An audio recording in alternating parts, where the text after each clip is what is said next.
민주당은 오는 23일 본회의에 내란전담재판부 설치법 수정안을 상정한다고 밝혔습니다. 국민의힘은 수정안도 위헌 소지가 분명하다고 지적하면서 같은 논리면 이재명 전담재판부도 설치하라고 요구했는데요. 자세한 내용 국회 연결해서 알아보겠습니다. 김다현 기자.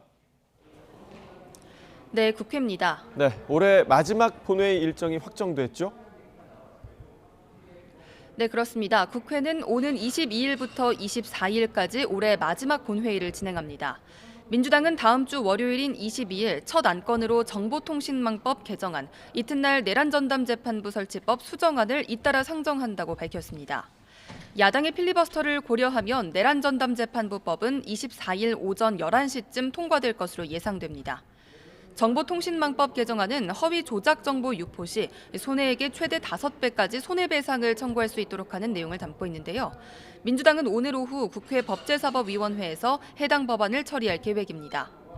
내란재판부 설치법 수정안은 여전히 위헌 논란을 벗지 못하고 있지만 민주당은 여러 반대 목소리에 최대 공약수를 반영한 결과라며 강행 처리 의지를 분명히 했습니다. 김병기 원내대표의 아침 회의 발언입니다. 시간은 정의가 아니라 내란 세력의 편이 될 수도 있습니다. 그래서 국민께서는 가장 신속하고 공정한 단죄이기를 묻고 계십니다. 그래서 내란 전담 재판부가 필요합니다. 국민의힘은 걸레는 아무리 빨아도 걸레라는 말이 있다면서 내란전담재판부 수정안을 강도 높게 비판했는데요. 그러면서 같은 논리로 5개 재판이 걸려있는 이재명 대통령 전담재판부를 만들자고 요구했습니다. 어제 김건희 특검이 가방 선물 의혹과 관련해 김기현 의원을 강제 수사한 것에 대해서도 민중기 특검이 수세에 몰리자 국면 전환용 물타기식 압수수색을 강행했다고도 주장했습니다. 통일교 게이트의 화살이 더불어민주당과 이재명 정권을 향하자 정권의 충견인 민중기 특검이 또다시 야당 핵심 인사를 표적으로 공개적인 이벤트 수사를 연출한 것입니다.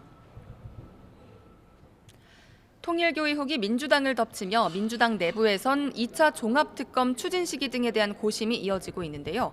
모처럼 반격의 카드를 쥔 국민의힘과 개혁신당은 이르면 이번 주 통일교 특검법 발의를 목표로 물밑 협의를 이어가고 있습니다. 네, 또 정치권은 쿠팡 개인정보 유출 사건도 비중 있게 다루고 있죠. 네, 맞습니다. 어제 오전 10시부터 시작된 쿠팡 개인정보 유출 사건 관련 청문회는 밤 11시가 넘어서야 종료됐습니다. 쿠팡 창업주인 김범석 쿠팡 INC 이사회 의장 등 핵심 증인들이 빠진 터라 맹탕 청문회라는 지적이 나왔습니다. 외국인 대표의 동문서답식 답변 태도도 문제가 됐습니다. 이에 민주당에선 국정조사를 추진하자는 목소리도 나왔지만 준비 기간이 한 달 이상 걸릴 수 있다는 우려가 있었고요. 지금은 여러 상임위가 함께하는 연석 청문회를 개최하는 방안을 검토하고 있습니다.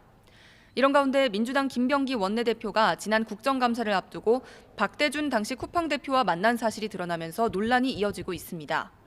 김 원내대표가 박 전 대표에게 과거 자신과 갈등을 빚은 보좌진 출신의 쿠팡 대관 담당자들에게 해외 파견이나 해고 등 인사상 불이익을 주도록 한 게 아니냐는 의혹이 핵심인데요.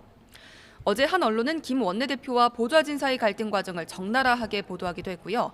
고가의 호텔 오찬을 누가 계산했는지 여파도 이어지고 있습니다.